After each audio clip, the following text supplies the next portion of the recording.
aujourd'hui on se retrouve pour une nouvelle vidéo. Aujourd'hui on va parler des nouveautés 2024. On va commencer par la Citroën IC3. Donc c'est la best-seller allemand de Citroën, c'est la petite citadine qu'on croise un peu partout. Et c'est le véhicule qui vend le plus, du coup Citroën. Alors maintenant la IC3, donc maintenant c'est plus Citroën IC3 tout court, c'est IC3, qui est un petit SUV urbain, 100% électrique uniquement, et possiblement une version thermique après, un an ou deux plus tard, qui sera disponible à partir seulement de 20 000 euros environ, 20-25 000 hors bonus. Donc on va être un véhicule vraiment à l'essentiel et ça fait du bien car ça fait très très longtemps. Et je pense que pour ceux qui n'ont pas les moyens de passer électrique, ça va être une deuxième solution. Même l'intérieur n'est pas affreux franchement pour un véhicule à ce tarif. Donc là, la version que je vous montre, c'est bien évidemment la version la plus haut de gamme. On aura une version apparemment un peu dépouillée pour arriver sur un prix pas très haut. Mais franchement, elle n'est pas moche, pour être poli. Elle est même plutôt jolie, je trouve.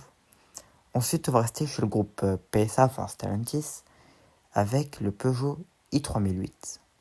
Car c'est un véhicule apparemment que 100% électrique.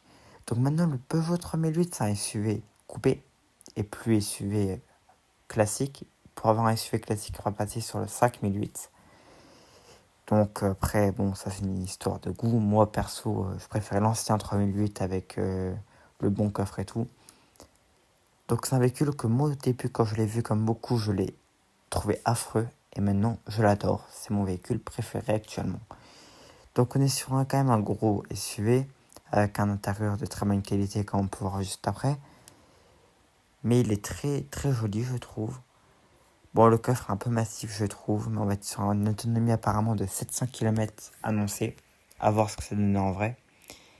Mais si ça tient ses promesses, ça va être vraiment très très bien. Il a vraiment un beau style, un peu premium. Et l'intérieur, c'est un peu son point fort sur ce véhicule, c'est qu'il est de très bonne.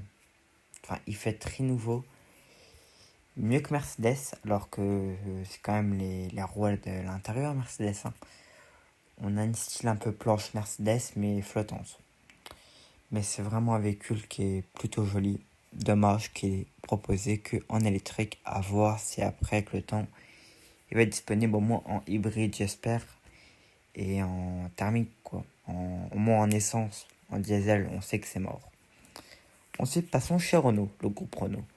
Donc là, on va passer à la Renault Scénic. Donc Renault Scénic, c'est plus un petit SUV, comme on connaît un petit SUV, un petit monospace comme on connaissait avant. Ça devient un petit SUV urbain, style Renault Capture. Moi, je trouve ça vraiment dommage parce que, comme vous pouvez voir avant, le Scénic c'était vraiment un petit monospace. Il était très pratique pour les familles, pas trop cher. Il allait un peu partout. C'était vraiment un véhicule hyper bien. Et là, maintenant, c'est un SUV. Alors, moi, j'adore les SUV, je dis pas, c'est très bien. Mais pour ceux qui voulaient un petit monospace, ils pourront plus avoir. En plus, en thermique, parce que celui-là sera proposé que en 100% électrique. On sait que c'est la tendance, on sait que l'automobile devient que en électrique, mais bon, c'est quand même dommage. Dans un monde où des passionnés comme vous et moi, je pense, on veut du thermique, quoi. Enfin, on aimait bien, pas forcément des grosses voitures, mais cela dit, sinon elle est très jolie, avoir l'autonomie annoncée. Mais je pense que Renault, ils sont plutôt forts là-dessus. Ils vont nous lancer un truc plutôt bien avec un prix relativement bien bien mis, quoi. Enfin, vraiment pas mal. Et oui, du coup, il y a eu la Renault Twingo annoncée. Renault Twingo revient. Je pensais pas qu'elle avoir une nouvelle génération. Ils nous font une voiture à l'ancienne. Néo-rétro. Par contre, j'aime pas les vitres arrière. Mais par contre, elle a vraiment un flow, cette voiture. Elle a du style. Je pense qu'elle va cartonner à moins de 20 000 euros neuf. J'ai pas beaucoup d'informations, mais ça sera 100% électrique. À moins de 20 000 euros, hors bonus. Ça va être un carton si Renault arrive à nous sortir ça, qu'ils tiennent leurs promesses, que la batterie est pas décevante. Ça va faire un petit carton comme la IC3, je pense. Et là, je pense qu'on retourne. Et c'est une 5 portes. On dirait une 3 portes, mais c'est une 5 portes. Et on retourne au véhicule essentiel et ça fait du bien. Enfin des véhicules abordables. C'est ce qu'on demandait à tous les constructeurs. Ils s'y mettent enfin, Renault et Citroën.